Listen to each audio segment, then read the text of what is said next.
ओम शांति।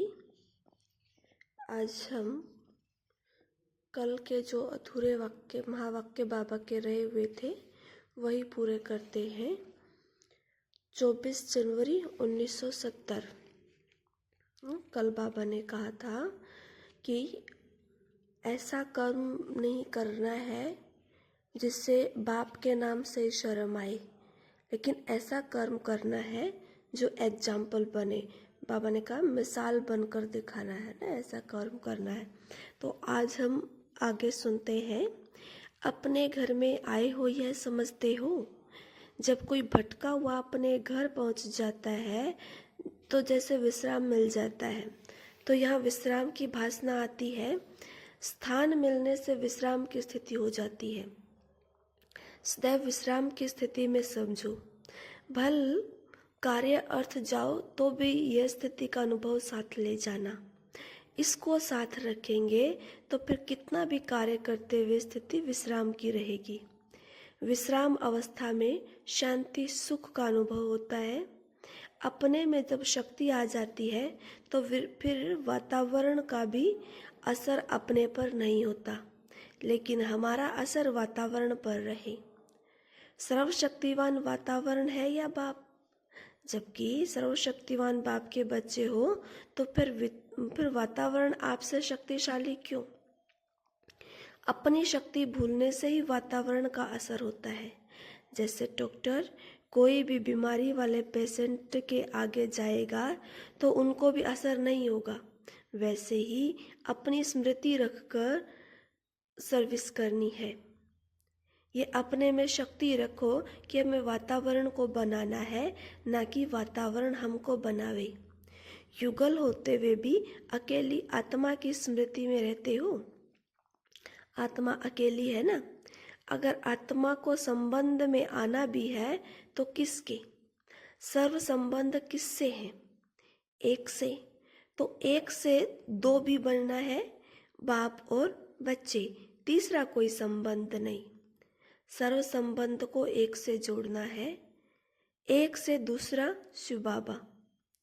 इस स्थिति को ही उच्च स्थिति कहा जाता है। तीसरी कोई भी चीज देखते हुए देखने में न आए। अगर देखना है तो भी एक को, बोलना भी उनसे। ऐसी स्थिति में रहने से ही मायाजीत बनेंगे। जो मायाजीत बनते वह जगत जीत बन जाते हैं। यह शुद्ध स्नेह सारे कल्प में एक ही बार मिलता है। ऐसे स्नेह को हम पाते हैं। यह सदैव याद रखना है, जो कोई को प्राप्त नहीं हो सकता वह हमें प्राप्त हुआ है। इसी नशे और निश्चय में रहना है। दिल्ली में कमाल कब करेंगे? दिल्ली का आवाज ही चारों ओर फैलता है। दिल्ली में नाम वाला होना है, भारत में नाम वाला होना है। इतनी जिम्मेवारी दिल्ली वालों को उठानी है। समय कम है, सर्विस बहुत है। इसी रफ्तार से जब सर्विस करेंगे तभी सभी को संदेश पहुंचेगा। कोई को धनवान बनाने के लिए मौका देना ही महादान है। महादान का फल भी इतना मिलता है। बाप को सदैव साथ रखेंगे तो माया देखेगी इसके साथ सर्वशक्तिवान बाप है तो दूर से ही भाग जाएगी। अकेला देखती है तब हिम्मत रखती है। शिकार करने जब जाते हैं तो कोई भी जानवर वार न करे इसके लिए आग जलाते हैं। वैसे ही याद की अग्नि जली हुई होगी तो माया आ नहीं सकेगी। यह लगन की अग्नि बुझनी नहीं चाहिए। साथ रखने से शक्ति आपे ही आ जाएगी, फिर विजय ही विजय है। बाप दादा को बुजुर्ग माताएं सबसे प्यारी लगती हैं, क्योंकि बहुत दुखों से थकी हुई है तो थके हुए बच्चों पर बाप का स्नेह रहता है। इतना स्नेह बच्चों को भी रखना है। घर बैठे भी याद की यात्रा में पास हो गए तो आगे बढ़ सकते हो। जितना याद की यात्रा में सफल होंगे तो मन की भावनाएं भी शुद्ध हो जाएंगी। सभी सर्विस में सहयोगी हो रहते हो। जितना दूसरों को संदेश देते हैं उतना अपने को भी संपूर्णता का संदेश मिलता है, क्योंकि दूसरों को समझाने से अपने को संपूर्ण बनाने का न चाहते हुए भी ध्यान जाता है। ये सर्विस करना भी अपने को संपूर्ण बनाने का मीठा संबंध है। इस बंधन में जितना अपने को बांध लेंगे उतना ही सर्व बंधनों से मुक्त हो जाएंगे। सर्व बंधन से मुक्त होने का साधन क्या हुआ? एक बंधन में अपने को बांधना। यह मीठा बंधन भी अब का ही है, फिर कभी नहीं होता। सभी इस ईश्वरीय बंधन में बंधी हुई आत्माएं हैं। श्रेष्ठ कर्म करने से ही श्रेष्ठ पद मिल सकता है और श्रेष्ठाचारी भी बन जाते हैं। एक ही श्रेष्ठ कर्म से वर्तमान भी बन जाता है और भविष्य भी बनता है। जिससे दोनों ही श्रेष्ठ बन जाए वह कर्म करना चाहिए। अहमदाबाद को भी सभी से ज़्यादा सर्विस करनी है, क्योंकि अहमदाबाद सभी सेंटर्स का बीज रूप है। बीज में शक्ति ज़्यादा होती है। खूब ललकार करो, जो गहरी नींद में सोए हुए भी जग जाएं। कुमारियाँ तो बहुत कमाल कर सकती हैं। एक कुमारी में जितनी शक्ति है तो इतनी सर्विस में सफलता दिखानी चाहिए। कुमारियाँ पुरुषार्थ में, सर्विस में सभी से तेज जा सकती हैं। शक्तियाँ सर्विस में आगे हैं। वह पांडव अपना यादगार है। हम कल्प पहले वाले पांडव हैं। कितने बार पांडव बने हो, जो अनगिनत बार होती है वह पक्की याद रहती है ना। ये स्मृति रहेगी तो फिर कभी भी विस्मृति नहीं होगी। कल्प पहले भी हम ही थे और अब भी हम ही हैं। यह नशा और निश्चय रखना है। हम ही हकदार हैं। किसके? उच्च ते उच्च पाप के। यह याद रहने से फिर सदैव एक रस अवस्था रहेगी।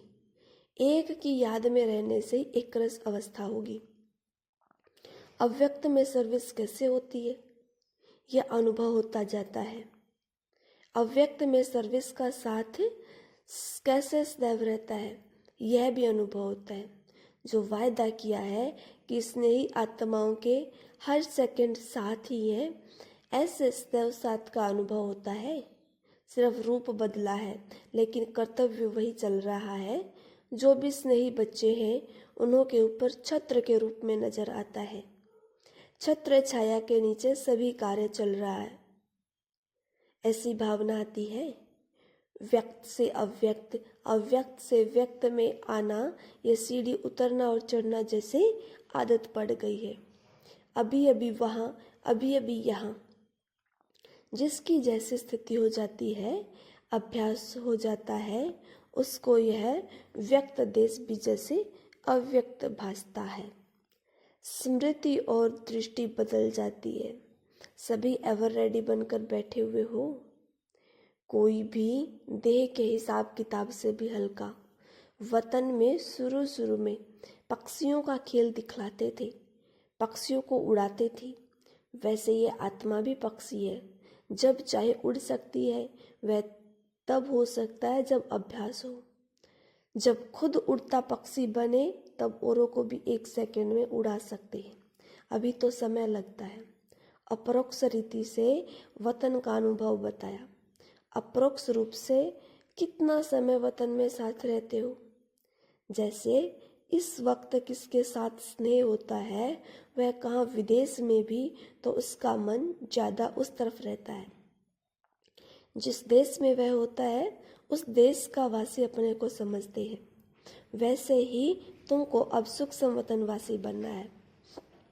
सूक्ष्म वतन को स्थूल वतन में इमर्ज करते हो, वह खुद को सूक्ष्म वतन के साथ समझते हो। क्या अनुभव है? सूक्ष्म वतनवासी बाप को यहाँ इमर्ज करते हो, वह अपने को भी सूक्ष्म वतनवासी बनाकर साथ रहते हो। बाप दादा तो यही समझते हैं कि स्थूल वतन में रहते भी सूक्ष्म वतनवासी बन जाते हैं। यहाँ भी जो बुलाते हैं, यह भी सूक्ष्म वतन के वातावरण में ही सूक्ष्म से सर्विस ले सकते हो। अव्यक्त स्थिति में स्थित होकर मदद ले सकते हो। व्यक्त रूप में अव्यक्त मदद मिल सकती है। सभी ज़्यादा समय अपने को फरिश्ते ही समझो। फरिश्तों की दुनिया में रहने से बहुत ही हल्कापन अनुभव होगा, जैसे कि सूक्ष्म वतन को स्थूल वतन में बसा दिया है। स्थूल और सूक्ष्म में अंतर नहीं रहेगा, तब संपूर्ण स्थिति में भी अंतर नहीं रहेगा। यह व्यक्त देश जैसे अव्यक्त देश बन जाएगा। संपूर्णता के समीप आ जाएंगे। जैसे बाप दादा व्यक्त में आते भी हैं, तो अव्यक्त रूप के अव्यक्त देश की अव्यक्ति प्रभाव में रहते हैं। वही बच्चों को अनुभव कराने लिए आते हैं। ऐसे आप सभी भी अपने अव्यक्त स्थिति का अनुभव औरों को कराओ। जैसे अव्यक्त स्थिति की स्टेज संपूर्ण होगी, तभी अपने राज्य में साथ चलना होगा। एक आंख में संपूर्ण स्थिति और दूसरी आंख में राज्य पद ऐसे स्पष्ट देखने में आएंगे जैसे साकार रूप में दिखाई पड़ता है। बचपन रूप भी है और संपूर्ण रूप भी है।